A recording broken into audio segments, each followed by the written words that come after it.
combattant. Sans ça qui nous demande la logique. Mais ma combattant tout balance simanae. D'autres boy, d'autres melia boy. Kabouya longo. Sans la tête Berto, Bernard, d'autres Bernard ma fou. Allez bien moi. Kabouya,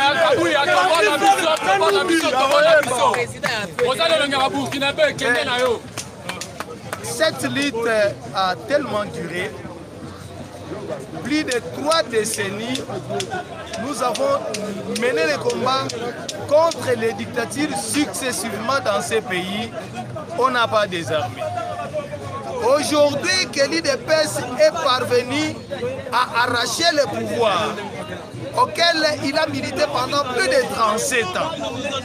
Félix, président de la République, ce qui est curieux pour nous aujourd'hui, les droits que nous réclamions hier contre les dictateurs, ce sont ces droits qui sont violés aujourd'hui dans l'UDPS. Il est aujourd'hui ridicule de constater que les communs des mortels, quand ils nous posent la question, les droits que vous réclamez aux autres, que vous demandez aux autres d'appliquer, l'état de droit que votre président, qui fut le président du parti, aujourd'hui président de la République, est en train d'imposer à la République démocratique du Congo, ce qui est curieux, nous constatons qu'au sein de l'UDPS, ces droits n'est pas respecté. Vous violez vous-même les textes qui vous régissent. C'est la raison pour laquelle nous, comme combattants de l'UDPS, avec plus de 3 décennies de combat dans ces partis, nous ne pouvons pas admettre 2 personnes, les 2 énergumènes, qui n'ont ni qualité ni droit. Conformément à l'article 26 de nos statuts, il est dit que pendant cette période, c'est un directoire qui désormais devra gérer les partis. Quand on parle du directoire dans nos statuts, ce qui veut dire on constate un empêchement de la hiérarchie du parti.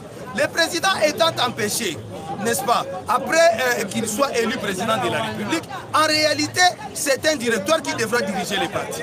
Nous avons constaté que les 2 énergumènes qui ont profité par un mandat transitoire qui leur a été délivré juste pour 2 semaines en attendant la remise et reprise entre le président sortant et le président entrant, il prend ce mandat spécial, il brandit. Depuis quand vous êtes intellectuel, vous qui me suivez, depuis quand une transition ou plutôt un intérim qui prend plus d'1 année? Ça n'existe nulle part au monde. Après 3 mois, il n'y a plus d'intérim. Donc dans l'UDPS, l'intérim est organisé. D'ailleurs, l'article est intitulé « Intérim du président du parti ». Comment aujourd'hui, pendant que nous réclamons l'application de l'article 26, ces gens nous amènent, même le ministère de l'Intérieur a écrit. Tous les services de l'État ont approuvé que c'est le directoire désormais qui doit diriger le parti UDPS, notre parti. Aujourd'hui, c'est le secrétaire général issu des travaux, n'est-ce pas, de la Convention démocratique à sa session extraordinaire, qui a décidé pour que le directoire puisse être mis en application. Le ministère de l'Intérieur ayant approuvé, il est question que le secrétaire général jouisse de tous ses pouvoirs. Après avoir prouvé partout où il est passé qu'il est le secrétaire général, aujourd'hui la jeunesse a voulu que nous les aînés, nous puissions nous retrouver autour d'eux, soutenant un jeune comme eux, qui est M. Guibao Ebamo, le secrétaire général de l'UDPS. Curieusement, nous arrivons, nous constatons que le podium est emporté. 13 personnes au moment où je vous parle sont incarcérées. Quelle justice veulent que l'UDPS veut apprendre au monde?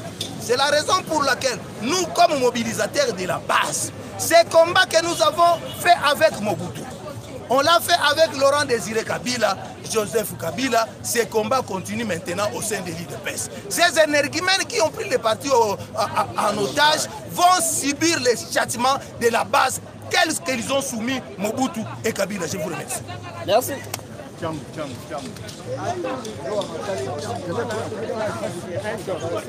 La place où Yves Valais est là. Donc,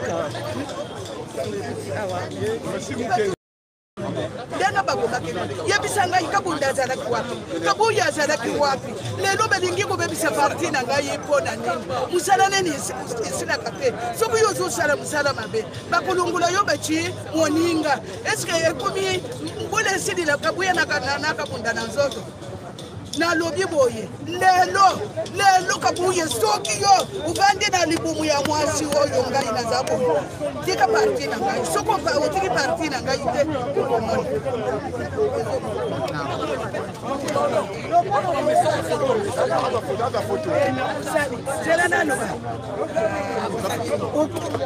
ukutaka ba secrétaire général ya liboso Pongo Adrien tangu Pongo yebaka musala te biso oyo nde batu tukendaki kulungula Pongo Adrien bachi Masamba bachi Mutanda bachi Jacquimane koma mona kite na lingi parti na ngai na sali vote azongela kiselila lelo Jacquimane amati yo kopi kolungwa te kabuya soko za mobali tika parti na ngai kabuya yo huta wapi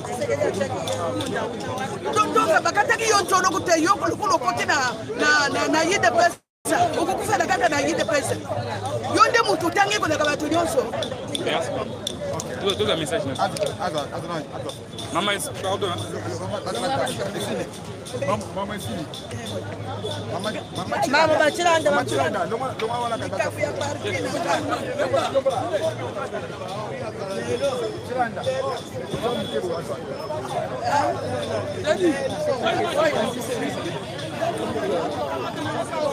Comme la publicité, il fallait on allait ça la main.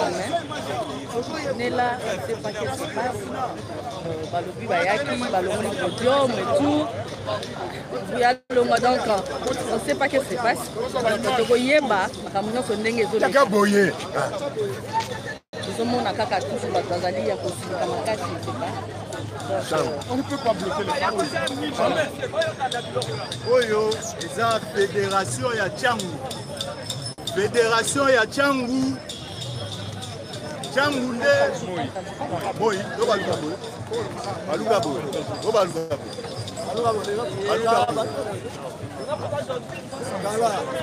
Oui. Oui. Bon baluka moi. Oui, c'est bon. Comment est-ce que on va les gars. Oh, eza fédération ya Tchangu.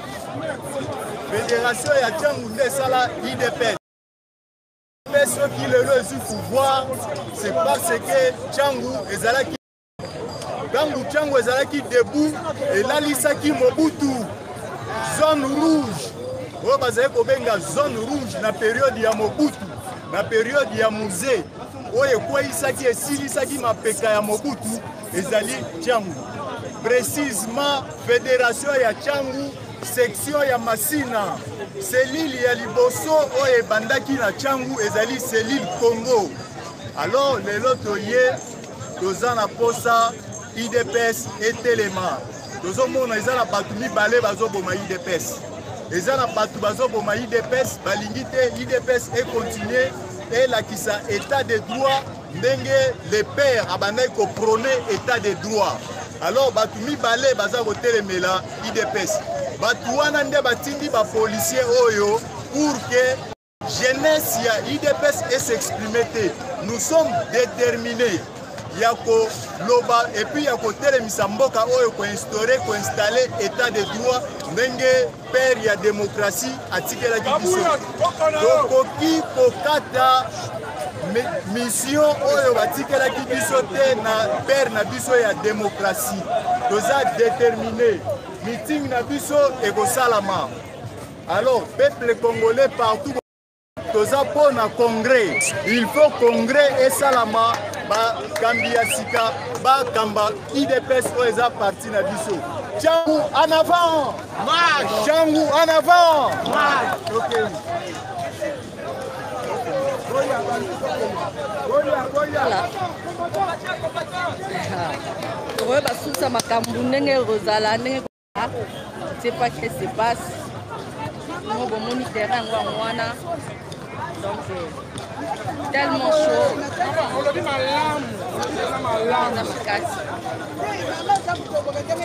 Mobala chaka choko.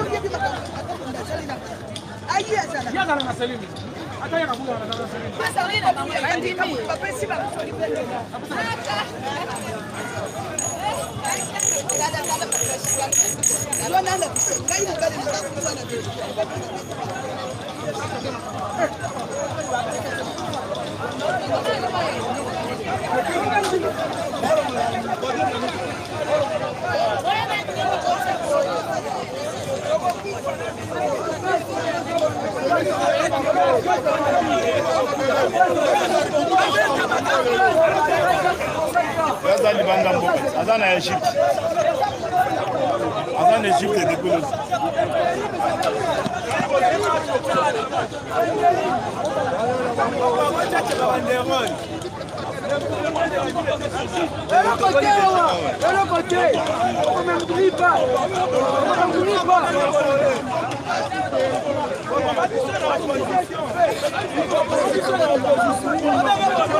kokangate